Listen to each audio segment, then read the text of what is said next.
ഋതുപകർച്ചകളിൽ വസന്തം വരുന്നത് കൃത്യമായ ഇടവേളകളിലാണ്. എന്നാൽ കലയിൽ അങ്ങനെയല്ല. ഒരു നാൾ പൊടുന്നനെ അത് സംഭവിക്കുകയാണ്. ചലച്ചിത്രങ്ങളിലെ നായികമാരുടെ കാര്യവും ഏതാണ്ട് ഇങ്ങനെ തന്നെ. വിണ്ണിൽ നിന്നും എപ്പോഴോ ഒരിക്കൽ അടർന്നു വീഴുന്ന താരകങ്ങളെ പോലെ കഴിഞ്ഞ 75-ലേറെ വർഷങ്ങളായി എത്രയോ താരങ്ങൾ നമ്മെ വിസ്മയിപ്പിക്കുന്നു. അഴകളവുകളുടെ വശ്യഭംഗിയേക്കാൾ അഭിനയത്തിൻ്റെ വ്യാകരണ മികവിനാൽ ഹൃദയങ്ങൾ കീഴടക്കിയ അവർ ഭാവസംവേദനങ്ങളുടെ വിലോലവും തീക്ഷ്ണവുമായ ആഖ്യാനങ്ങളാൽ മലയാളി മനസ്സുകളിൽ കന്യകാലാവണ്യങ്ങളോടെ ജീവിക്കുന്നു. ഈ താരജാലത്തിൽ നിന്ന് കഴിഞ്ഞ 1/4 നൂറ്റാണ്ടിലെ താരറാണിയെ കണ്ടെത്താൻ മെട്രോ മനോരമയും ആലപ്പാട്ട് സിൽക്സ് ആൻഡ് ആലപ്പാട്ട് ജുവലേഴ്സും ചേർന്ന് സംഘടിപ്പിച്ച മത്സരത്തിൽ വായനക്കാർ ആവേശത്തോടെ ചൂണ്ടിക്കാട്ടിയത് നമ്മുടെ ശോഭനയെയാണ്.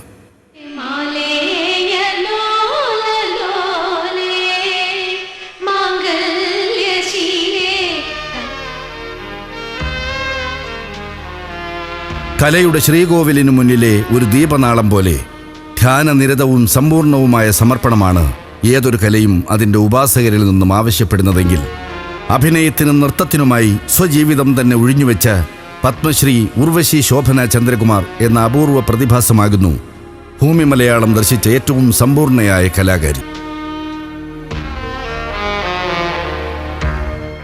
ഭാരതത്തിലാകമാനം പടർന്നു പൂവിട്ട പത്മരാഗ ശോഭയാർന്ന ലളിതകലാ പാരമ്പര്യത്തിൻ്റെ പിന്മുറക്കാരിയായി ഒരു ഏപ്രിൽ 18-നാണ് ശോഭന മലയാളത്തിൻ്റെ അപ്രലോകത്തെത്തുന്നത്.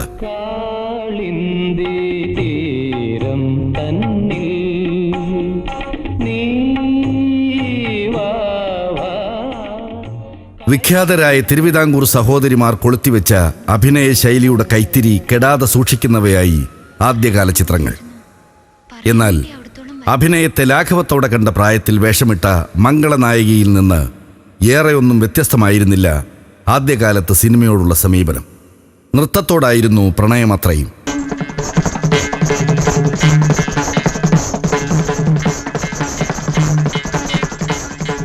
ചിത്രാ വിശ്വേശ്വരൻ്റെയും ഡോക്ടർ പത്മ സുബ്രഹ്മണ്യത്തിൻ്റെയും ശിഷ്യയായി ഭരതനാട്യത്തിൻ്റെ ലാസ്യ രസഭംഗികൾ നുകരുവാനായിരുന്നു വെമ്പൽ.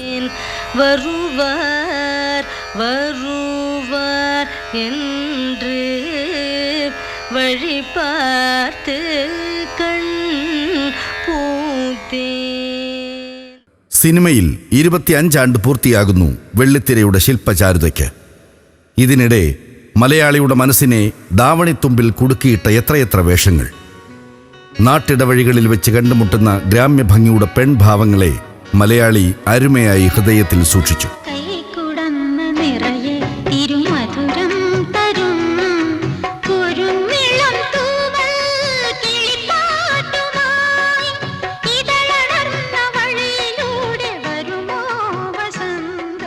ഒപ്പം നഗരപ്പകിട്ടുകളുടെ ചായക്കൂട്ടുകൾ പേറുന്ന ചടുല താളങ്ങൾക്കും നാം കാതും മിഴിയും നൽകി.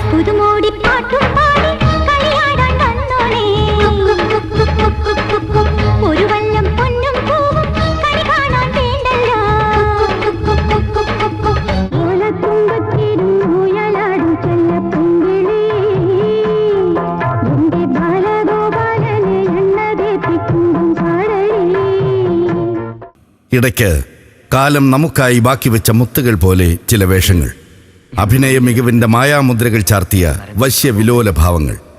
വരുമെന്ന് പറഞ്ഞായിരുന്നു.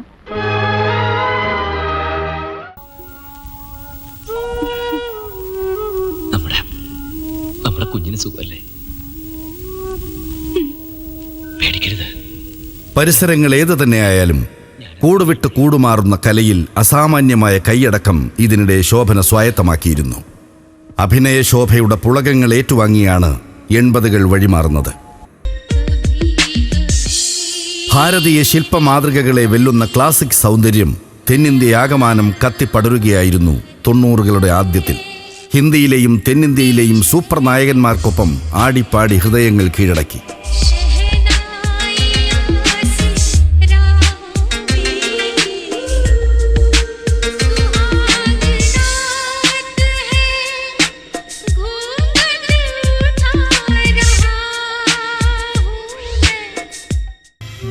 തൊണ്ണൂറ്റിനാലിൽ അഭിനയത്തിലും നൃത്തത്തിലുമുള്ള നിപുണതയ്ക്കായി കാലം ഒരു സമ്മാനം വച്ചു നീട്ടുന്നു, മണിച്ചിത്രത്താഴ്.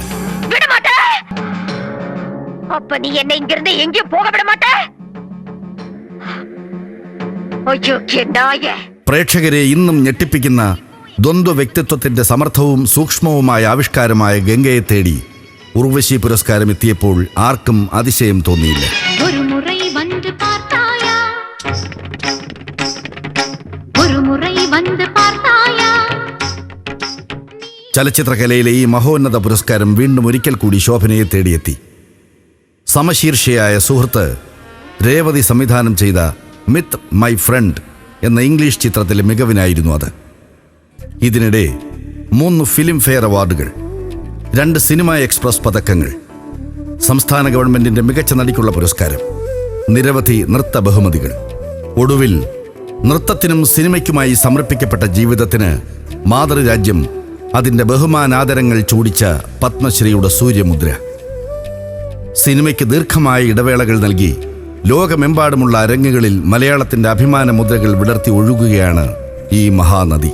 ഇടയിൽ മുഖമെഴുത്തും നൃത്ത സംവിധാനവും മുതൽ നിർമ്മാണം വരെയുള്ള സിനിമയുടെ സമസ്ത മേഖലയിലും കയ്യൊപ്പ് ചാർത്തുന്ന സൃഷ്ടികളുടെ അപൂർവ സുന്ദരമായ തീരത്തേക്കും അടുക്കുന്നു. 25 വർഷത്തിൻ്റെ അർത്ഥപൂർണമായ ആത്മാവിഷ്കാരത്തിന് മെട്രോ മനോരമയുടെ ഹൃദയാഭിനന്ദനം. ഒപ്പം ഇനിയും അനേക ദൂരം ഒഴുകി നിറയുവാനുള്ള ആശംസകളും.